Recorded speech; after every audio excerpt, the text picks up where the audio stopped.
Let us be happy together, whether the weather is cloudy or sunny. I will always be your funny honey bunny. I am lucky, you are lucky. Let us get lucky together, whether the weather is cloudy or breezy. I'll be there to say, hey, come on, let's take it easy. 'Cause isn't it nice to have the friends that you do? And isn't it nice that the sky is so blue? And isn't it nice to say I love you, chugga chugga choo choo, woo woo. I am smiling, you are smiling. Let us smile together, whether the weather is cloudy or stormy. I will still be there in the morning. I'll be right by your side in the morning. I'll make you breakfast in the morning. I hope that you like cereal. Yay! That's Garf. For those asking, that's Garfunkel and Oates, by the way. Kate, yeah. So if you want to look them up, they're a hilarious comedy duo. I think check out The Loophole. Yes, that's true. And we do have good news this week. There is good news. Justice Breyer, when he announced his retirement, this was one of the this is the first opportunity, and everybody's like, maybe the only opportunity that Biden will have to fill a SCOTUS seat. And in doing so, he has nominated, and I don't know why in this graph, maybe it's just because I have the graphic blown up. The text is over her face. That's better. Okay. Judge Ketanji Brown Jackson is his nominee. She has more judicial experience by herself than the last 4 people who were added to the court combined. Oh boy. Lindsey Graham voted for her on the DC circuit. Now he's saying she's too radical to be on here. And I got news for you, kids. Oh, yeah. He's gonna vote for her. He's gonna be wailing and gnashing of teeth, and then he's gonna vote for her. Yes, she was the judge of the U.S.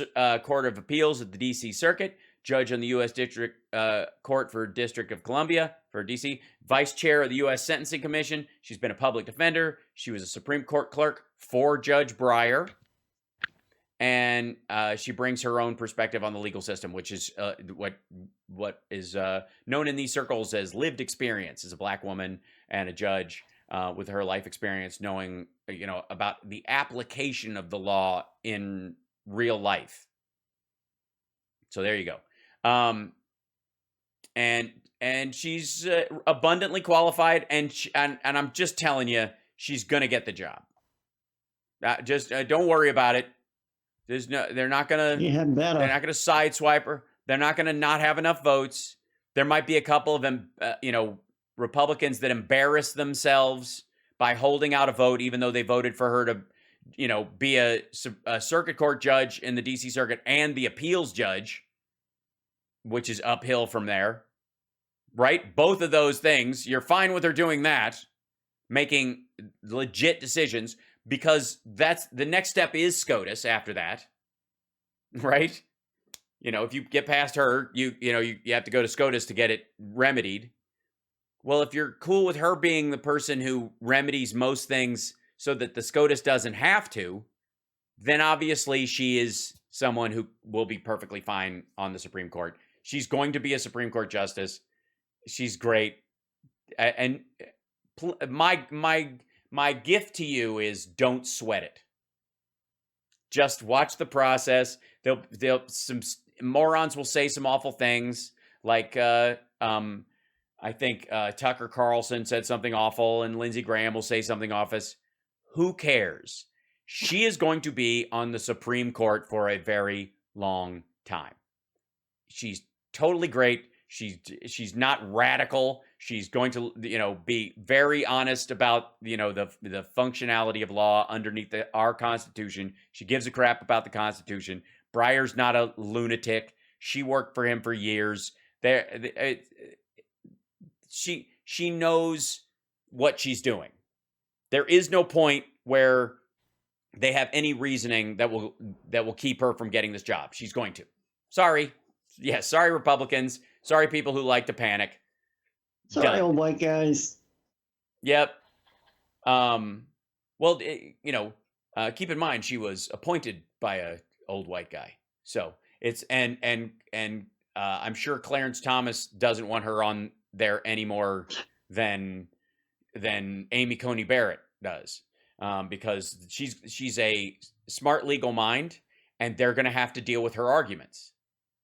Because here's the thing they tell you: it's 6-3 right now. It's a conservative court. There's really no way around it, and you're stuck at this. Okay, all of these people care about their legacy. All these people do. Once they're on there, they're on for life. So they stop caring about carrying Trump's water. And in the case of Amy Coney Barrett, I think she's just there with the singular focus of destroying Roe v. Wade in any way that she can. The rest of the time, she's kind of, she's going to be fine being a constitutional conservative who doesn't overreach too much. And that's why, Trump and those guys get mad at her and Kavanaugh and, because they don't necessarily go all the way down the road with everything they want. They aren't there as servants to the right. They just are one vote. They're one issue voters, essentially. So over the course of their time, she's going to write some dissents or make an argument that's going to affect the majority opinion, lessening its impact, and making them reckon with their the constitutionality of what they're arguing. So I'm for it, and like I said, Judge Ketanji Brown Jackson will be on the SCOTUS, and there's a very strong chance that Biden will be replacing Clarence Thomas. My guess that's actually a very strong possibility. I'm calling year 3 when that starts happening. I'm not going to do a mark my words, but that's the feeling I get. Maybe it's because of Ginny Thomas and her being involved with. Do that one. Yes, read my lips. No Clarence Thomas. Right? No. I think he's the oldest person on the court currently, if I'm not mistaken. And he might try to hang in there, but his wife's political shenanigans and other stuff might cause him enough trouble where, there might be reason to step down or step aside. I'm not counting on it. I think it might be just health reasons. He's never been a healthy guy. He's not going to be a healthy guy. It's, he'll be like, he'll try to RBG it. I don't doubt he'll try to hang in there, but Trump's not coming back. So whoever's going to replace him, if it isn't Biden, it's not going to be a total extremist. So to some degree, if he thinks, Biden means well, he could pull the ripcord. So again, that would be year 3. We'll get news of that in year 3 of the Biden presidency. We'll start getting whiffs of that in the news, my guess. And then, of course, if it lasts into year 4, into the campaign year, that's when you'll hear all the wailing and gnashing of teeth. Well, you can't. You got to wait until the voters decide.